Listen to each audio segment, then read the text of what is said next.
Okay, my sort of practice in the last few years is to more or less say yes to everything when I'm invited to something. And then, a few weeks later, as it gets nearer to the event, think, oh my God, why did I say yes? So ethics in the media, obviously that's a good idea. But really, how does it work in practice? And as I was working on this presentation, I became more and more, confused, I suppose. And I think it's really important to say this, to be really honest. Most of my colleagues in journalism, I probably mix with journalists, who have a similar ideology or similar views, our own little echo chamber maybe. And we all think, obviously, that ethics is a really good idea in journalism, and hopefully that we were and are ethical journalists. But when one starts to dig deeper into your own practice, issues arise. So that's what I've started off with. Oh, I'm doing the wrong one. Am I? Which one is it? This one? This one. Oh yeah, this one, thank you.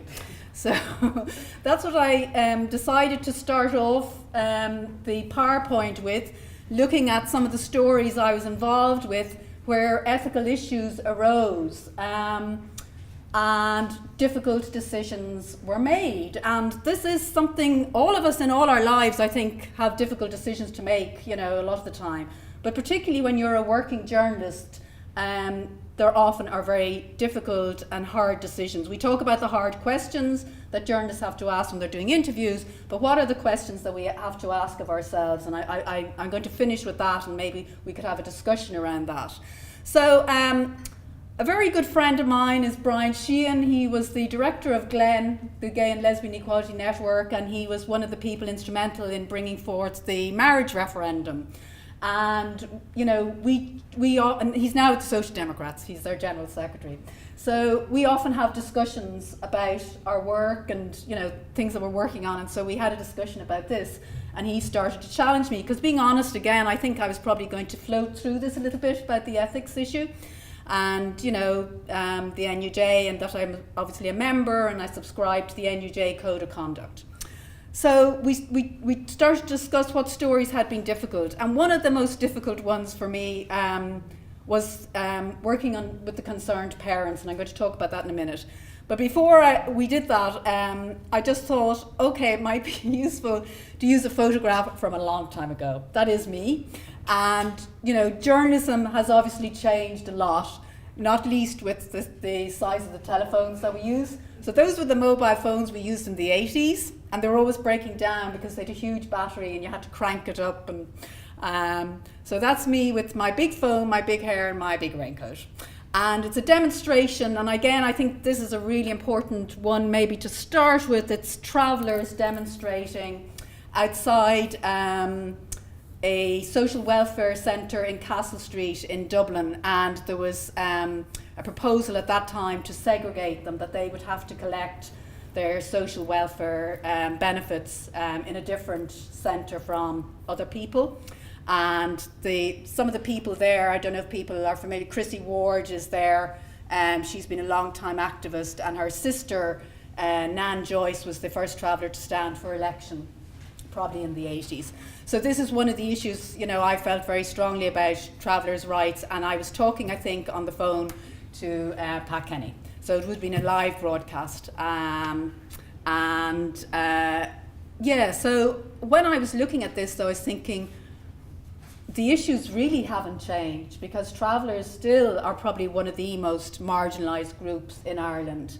And hate speech against travellers is probably, and we all, I don't know if there are any travellers here, but certainly those people who are settled people are not travellers, I'm sure are familiar with the words that are used to describe travellers by all sorts of people, like that are, and one has to, and sometimes maybe we don't challenge it, but I know even when I was working in RT, the words, people would use, young people use words about travellers, epithets about travellers. So I just thought it'd be good to look at that, to refer to that, because hate speech and the whole issue around hate speech, prejudice, racism has been, a very prominent issue in Ireland for many years, and it hasn't just occurred with the the larger numbers of refugees and asylum seekers in Ireland. Ireland has always, I think, been, have lots of different groups of people, minority groups in this country, going far back. I think it's a misnomer to say we're this so-called heterogeneous society that has suddenly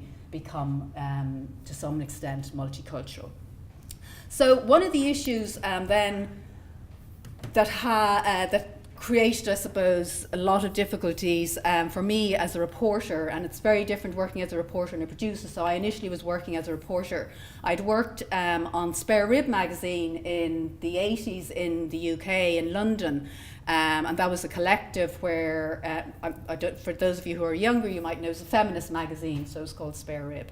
Then I came back to Ireland and I was looking for work, and Betty Purcell was the producer of Women Today, and I started to work on Women Today, and then I went on to other programs like Pat Kenny. So Concerned Parents Against Drugs was a huge movement, and a really important movement, very, very controversial. And now, having been able to look at it at a distance, 30 years, I think it's at least 30 years, I was looking up the website for a photo. I wanted to get a photo, and I found a Facebook page that said 30 years against drugs, but it didn't say when they set up the Facebook page, so sometime in the 80s. And this was a huge story. This was, for those of you again who don't know about it, heroin started to flood into Dublin, into the inner city areas of Dublin, to working class areas, and we see the consequence of that now. This was the beginning of the whole drug issue, like heroin and smack and those, cannabis. Mainly I suppose heroin. There was a book written, I think was it Jean Kerrigan, called Smack, or Porgates. Anyway. So this story was being covered everywhere else. And I just saw yesterday that Vincent Brown has bought back McGill magazine, and McGill magazine would have been doing really good stories on what was happening in inner city communities and what people there were doing, parents, to try and fight the scourge in their community. And they set up Concerned Parents Against Drugs. Now, this isn't just a nice, innocent story. And I think this is something that often happens with those of us who are involved in counter narratives, against the mainstream narrative. So mainstream media, bad, just reporting one angle, and then the counter narrative is all these people were, just parents fighting for their children. They were fighting for their children, but this was also a hugely political story. So Sinn Féin were involved. Probably the IRA. I was looking up some of the stuff. I was starting to research it last night because I started to get really interested in it again. And somebody has written a book who's involved. And so there was probably the involvement of Sinn Féin and the IRA. But that doesn't mean that you don't cover the story. But we weren't covering the story in RT. And there were many stories that weren't covered in RT because of Section 31 of the Broadcasting Act, which forbid you to interview anybody who's associated, who's either a member of Sinn Féin, IRA, I think it also included loyalist groups, but anybody who might have even been sympathetic to Sinn Féin, to have a similar viewpoint. And although the NUJ had a policy against Section 31, we as journalists in RT were required to implement Section 31. So I, as a young reporter, an ambitious reporter, knew this was a really important story, and it was a good story in the sense that, it was an interesting story, it was important, it was of public interest.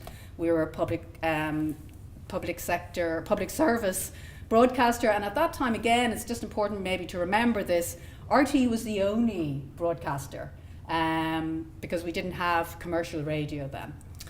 And what I was required to do, if I went and interviewed people in Teresa's Gardens, did a report on this, I was to ask everybody that I interviewed, are you a member of Sinn Féin or the IRA? Now you can imagine, you're a reporter coming from RT, nice middle class girl, out with my microphone, asking people, who were hostile anyway, who felt they were getting weren't getting a fair crack at the whip, and they were right. They felt, that Dublin 4 RT, which RT was in Donnybrook, Dublin 4 was, could have been millions of miles away from Teresa's Gardens, ideologically, and in, the way it was being covered. So of course I went and covered the story, but I did not ask people. I wanted to survive. I didn't ask them whether they were members of Sinn Féin or the IRA. And some of you might disagree with that. So when I would go back, my producer would say, did you ask people? I said, oh yeah, and they're not, they're fine. And we probably all knew, and the stories went out, and those voices were heard, very important voices. Another incident that I can just remember, I'm sure there were so many, and Peter, you can probably remember a lot more, was there was Concerned Parents Against Drugs in Dún Laoghaire, and there was a very famous milkman, Kevin, his second name has just gone from Kevin Fitzpatrick, and he was also a member of Concerned Parents Against Drugs. And there was a new researcher on the Pat Kenny show. And I'm saying this again because how vulnerable a lot of journalists, and particularly I lecture in DIT now, and when we talk about ethics, and Michael will know this, and when we talk about journalism and what it means to be an ethical journalist and how you should work, I often think, oh my God, what are we telling them though? Very few of them are going to probably get properly paid jobs, might be on 0-hour contracts, probably very little protection. I was a member of the NUJ, I was a full-time staff member in RT, so I think that makes a big difference when we're talking about being an ethical journalist or an ethical anything. Often people, they have to weigh up the pros and cons. Anyway, this new researcher had started on the Pat Kenny show, and she set up an interview, a live interview with Kevin Fitzpatrick on the issue of the concerned parents in Dún Laoghaire. And Kevin Fitzpatrick came on the line live, and Pat Kenny, welcome to him, whatever. And Kevin Fitzpatrick said, Pat, before we go any further, I have to tell you I'm a member of Sinn Féin. And Pat said, well, I am actually against Section 31, I don't support it, but I'm sorry, we have to terminate the interview now, I can't interview you. So, there was a big hoo-ha, and Kevin Fitzpatrick, was clever, they probably got a lot of publicity, and it highlighted the ridiculous limitations of Section 31. But I always remember the researcher. She was in such a state, she just started, she was thinking, oh my God, people are going to think I'm sympathetic to Sinn Féin or that I set it up deliberately. So I'm just using that again as an example. And she was probably afraid that she might be regarded as a hush puppy. And this Owen Harris, journalist, and he used to be a producer in RT, and I'm not going to go into all the politics of Section 31, but there were people, journalists, who supported Section 31 because they thought, if you're giving oxygen to the terrorists and people like Sinn Féin if you have them on air. So people who, like me and this researcher, and Pat Kenny, all of the people who were against Section 31 were regarded as hush puppies, so we were seen as soft on terrorism. And that debate, is probably very relevant again today in a different light when we're covering issues like, in Syria and even, race crimes and hatred against Muslims and Islamophobia. Okay, so ethics in practice then. Another issue that arises, and something that I was thinking about when I was writing this up, was airtime for hate speech. And this is again, really, really problematic, I think. In my gut, of course, I don't want to hear people, who are full of hatred and are racist and are prejudiced. But I'm just asking the question, and I think it's something that we need to talk about, how are those views represented? Who do those people represent? Because I think in Ireland we're very fortunate, or I think, I'm hoping we're fortunate. We haven't seen the rise of large right-wing groups as you've seen in the UK. We haven't got a UKIP or a National Front as you have in France. But, we all know there is racism in Ireland, and virulent racism. And friends of mine who are refugees or asylum seekers, and a particular friend of mine who is from Burkina Faso, it's almost an everyday experience for him when he goes on the bus. And this is something I think we have to really deal with, and I think we failed greatly in this country. I'm talking about people like myself, that we don't have proper legislation, that we're not talking about it, and that there is a bit of the dog whistle going on, and we can talk about that later. People say something maybe in public and there's other stuff maybe going on in private. And I think this is something really important that we have to talk about. So when I was working on, I think it was Today at 5 or one of those programs, and we were doing, maybe I'd done a report, I can't remember the exact details because it was a long time ago, It was probably a report, I think actually I'd done a report the day before on racism or whatever, and the whole issue of balance, which, very important, but again, a very difficult issue. What do you balance, and who are you balancing? And the BBC were certainly criticised very heavily for the way they covered the referendum in the UK and the balance issue, and that they, gave coverage to UKIP's claims which were factually inaccurate. And again, I think this raises really important questions for us, particularly for journalists and people in the media. So it was decided, and maybe I had to decide it, Anya O'Connell was to be interviewed as part of the balance. And Anya O'Connell is from Immigration Platform. And I actually, again, last night, I looked up their website. I haven't used the image because I don't want to use the image on this, but and that's me being squeamish, but anyway. And I looked up their website and I thought, really important to be looking at their websites. People like that, really important to see what they're talking about. Now, it hadn't been updated since last year, 2016, and I don't know if any of you have looked at it, but they had a press release, and I remember at the time saying that the Irish Navy should not be in the Mediterranean rescuing refugees. And the language they use is very interesting, awful, but very interesting, and again, I think it's worth unpacking. And they talk about invasion, that the Irish Navy are helping an invasion of the other. They don't use the word the other, but of refugees. So we had Anya O'Connell on the programme, and there's always this, concept particularly in broadcasting, and journalists who argued against Section 31 said, we'll be able to ask the hard questions. We will do our jobs really well. We'll ask hard questions of Gerry Adams. We'll ask hard questions of Martin McGuinness, and so we can be trusted, to uphold the values of democracy. So the same thing is said with, people like Anya O'Connell. I can't even remember who interviewed her, and that the hard questions will be asked of her. But the difficulty, and I interviewed Anya O'Connell actually for Metro Éireann when I'd left RT, and again, I actually don't know how you interview people like that, and so then I'm putting it out there, and I think it's something that, can be discussed. So then I left RT. Those were just some of the ethical issues. There were obviously a lot more, but I won't go into them now. And I left RT in 2001, and my last programme, I was producing Drive Time, and my last programme was on the day of 9/11. And so that was, pretty traumatic, and I can't forget that. I left anyway, and I worked as a freelancer and worked with NGOs, in media training and communication, which again isn't an unproblematic area.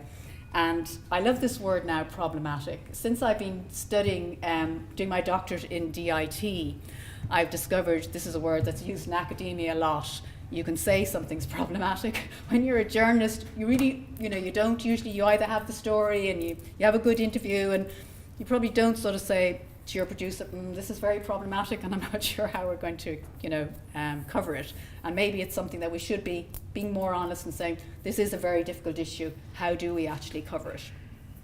So I went to the work in the Refugee Council, and again, I was thinking about working there, I was thinking about this for this talk, and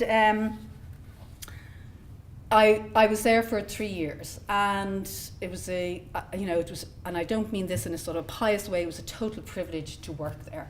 I got to meet people that I would never ever have met. So, my work was, as head of communications, was to combat negative media, stereotyping and misinformation. And I don't know how you do that. We did our best, but we were assailed from all sides. And as any of you who've worked in NGOs know that, often the bar is set very high in an NGO, and nobody really thinks you're doing it right. So within the NGO itself, people who would have been very critical of, well, we were funded by Atlantic Philanthropies, by Chuck Feeney, was all that. And part of the strategy or the plan was that to put a face, and it sounds kind of strange now, to put a face on asylum seekers and our refugees. And I suppose the thinking behind that is that when you just see people as large groups, you can dismiss them. You can use your hate speech. You don't identify with them. So if you tell the individual stories. If you have those voices heard, the thinking was that you will change the mainstream narrative, or the negative stories that are being told.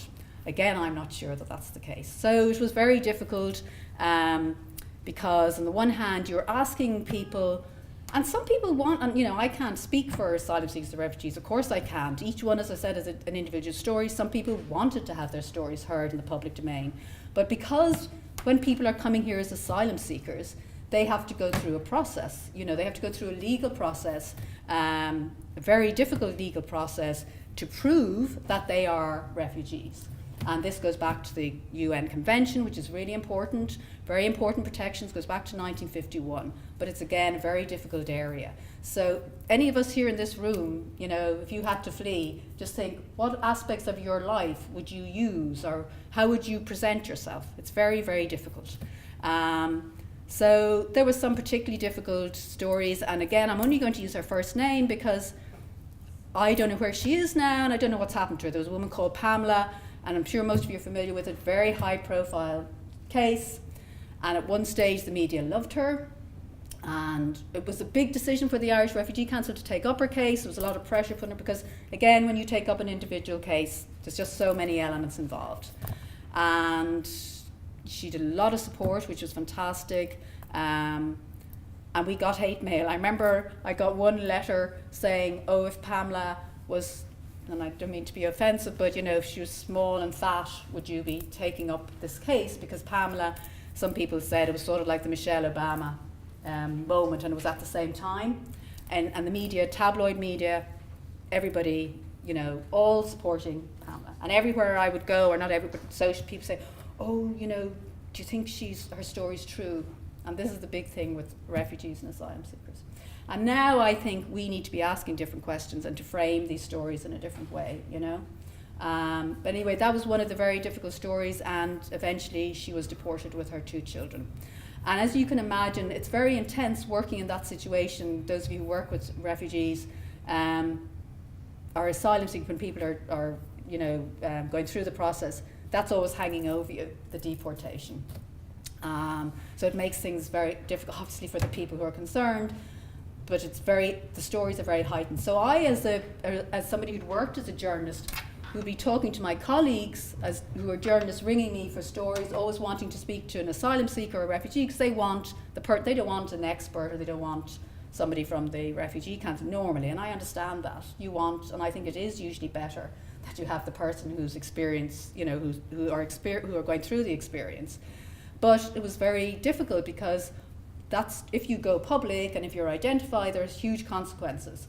And particularly nowadays, where it can be on the internet, and if you're fleeing persecution in your country of origin, and it could be shown in your country, there's lots of different elements. And one story, I suppose, that particularly I'm reminded of, I heard through kind of a strange way. There was this man in England, and he used to call himself John O.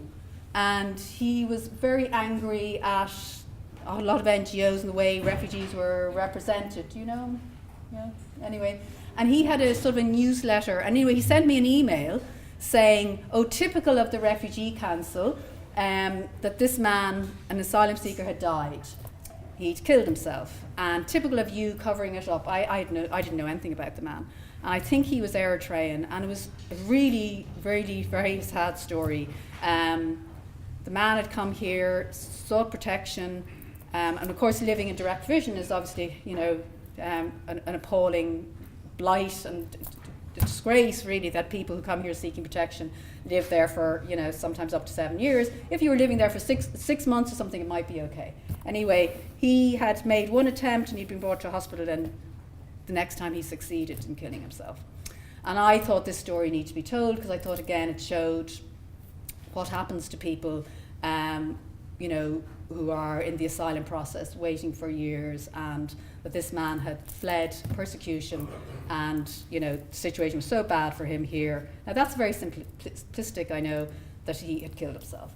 And I rang Ruan McCormick in the Irish Times, and I have to say, Roisin McCormick, he did, a lot of journalists were really excellent, you know, and they were really respectful of the stories, and this is something that we need to recognise. There are a lot of people out there who do want, a lot of journalists who do want to tell the story.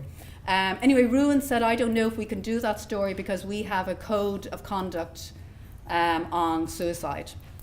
And, you know, you have to be really careful about it. Obviously, that it could be seen to be maybe encourage people, and people who are in the situation might influence them.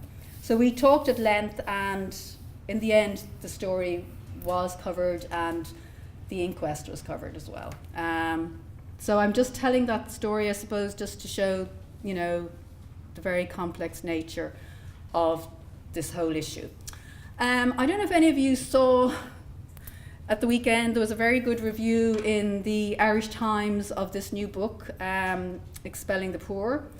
And I knew all right, you know, that Irish people, when they went to the United States in the 1840s and before, that they'd been vilified and were seen as, you know, vermin, and all awful sorts of things were told about them, or they were, you know, racialized, and they were represented in a terrible way. But I didn't know that people were actually, well, you could write this for today, like this, you know, I think. But people were actually deported back to Ireland. Irish refugees, or people who had fled to the United States, wandering around the country. Nobody wanted them. And this just struck a chord with me again, because I often wonder what happens to the people who are deported and sent back. And then this whole issue of illegal and undocumented. We talk about the undocumented Irish in the United States, and our Taoiseach Enda Kenny kind of got himself tied up in knots a bit about that on his St. Patrick's Day visit. But when people are here, they're illegal. And I just think this is, again, you know, it's very strange. I don't know if any of you are familiar. I won't go, or maybe I will open. How can I open this? I don't know if any of you are familiar with Chimamanda Ngozi Adichie. She's a Nigerian writer. Oh yeah, perfect. Cannot open. Okay, it's fine. Okay, that's fine. You can look it up, and I'll send Sally the PowerPoint, and if anybody wants any of the references. So she's a writer, a Nigerian writer. She's written a wonderful book, Half a Yellow Sun, talking about the Biafran War. And, you know, it's from a very different perspective than the one we tend to get in the West and in Ireland, which, you know, is often seen through the lens of NGOs. But she has a TED talk saying there's the danger of the single story. And it's very funny, and it's well worth watching. She talks about how when she went to the United States, and she was sharing a room in college, one of the colleges there, Yale or one of them, and her roommate, who was white American, said, oh, you know, I'd love to listen to some of your traditional African tribal music. And she said, oh, okay, would you like to listen to Beyonce or whatever? So she's just talking the way we project stereotypes onto different people and how dangerous that is. And she says, you know, as well, okay, maybe there's some element of truth sometimes in stereotypes, which is why they persist, but there's obviously a much deeper story that needs to be told. So I'm just going to go quickly. RTE, so I think it's a huge issue and one that needs to be addressed, the lack of diversity in all different strands in RTE and the way it represents what is happening in Ireland, the huge changes that have been made in Ireland. And Noel Curran, the former DG, has agreed that this is a problem. This was in an article in the Dublin Inquirer, When Will RTE Finally Reflect Ireland? I worked on a project, and Sally mentioned it earlier, this is how I actually started in DIT in 2009. FOMAC's Forum on Migration and Communications was based there, and I was asked to mentor a project called Having Your Voice Heard, and I worked with 6 migrant women, and they didn't like being called migrant women, but that was the term, 6 migrant women journalists. Some of them had worked in journalism, who were keen to break into the media, and it's very difficult. It's very difficult to break into the media anyway, but particularly if you're from a minority ethnic group, or if, you know, you come from all the women had come except for one from Africa, and there's 3 of the women there, Abiba, Endele, Vanessa Ogida, and Gladys Ogono. And 6 women made documentaries. We worked on them for 12 weeks in the project. They did not want to talk about the migrant experience, and I think this is really important. They're fed up of talking about it. They don't want to be characterised as that. So they all made 6 short documentaries. Vanessa, who's in the middle there, she made her documentary about growing up in a polygamous family. She was the middle child of 20, I think. Her father had 5 wives, so it was from her perspective. Abiba, who lives in Pearse Street, spoke about her neighbours there and the support she received from her neighbours, because again, working class communities tend to be characterised as racist, you know, all white and racist against newcomers, and that was not her experience. And then Gladys spoke about the experience of postnatal depression living in Ireland and being away from her family. And again, it was broadcast on the Curious Ear, and Ronan Kelly, who is a producer in the Curious Ear, was extremely generous and open to the idea, and you know, we worked together on it, having them broadcast, and we were hopeful that something might rise out of it, and nothing did, because I think that could have been a great stepping stone and a great way of working. So this is it here, and he changed the title to Curious Ears Through African Ears. So then, just to start finishing up, really, I think a huge issue in the coverage of difference, and particularly concerning the issue of migration, is this focus on numbers. And we saw that in the UK, you know, the posters that UKIP used. We see it here all the time. You know, people focus on the small number of refugees that Ireland has admitted here, the Syrian refugees. And there's always this focus on numbers, and it's used very much again by people like Anya Niconnell. Invasion, swarms, influx, all those words are used, which I think are designed to create fear, and they certainly don't help us to discuss this issue, and they're setting the agenda in a way. And I think it's up to people like us, but I'm presuming everybody in this room here actually does want this issue addressed and wants to confront and change the narrative around these issues. We need to start trying to set the agenda. Okay, so the othering of every refugee, as I've mentioned before, really important to recognise that each refugee, each one of us has our own story. And this is a very good piece by a German journalist who writes in a German newspaper and the New York Times. And she says, but this is part of this, but regarding the refugees, this is when, she wrote this in 2015 when refugees were starting, bigger numbers were starting to come into Germany.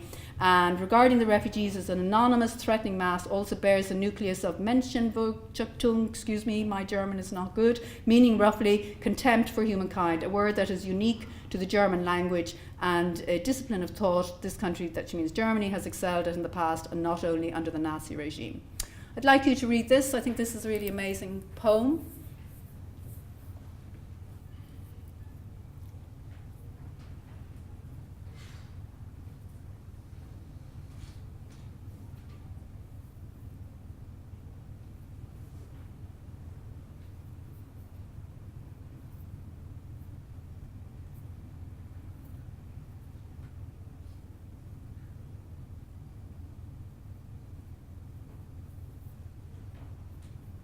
Okay, yeah. And I'm going to finish with Hannah Arendt, who herself was a refugee. I don't know if people are familiar with her work. She originated the term the banality of evil, and she covered the Eichmann trial in Israel. And I think this is a really powerful quote, talking about, you know, how we can see and understand everything that is too far away from us as though it was our own affair, and that we need to do that, and not to see these issues maybe as distant, or that there's only one way to look at it. So thank you very much. And oh yes, sorry. And maybe we need to start asking different questions. So rather than the numbers, we can talk about that today, but what are the questions? Or, you know, the question that asylum seekers used to be so fed up, and I know people who are migrants in Ireland, where did you come from?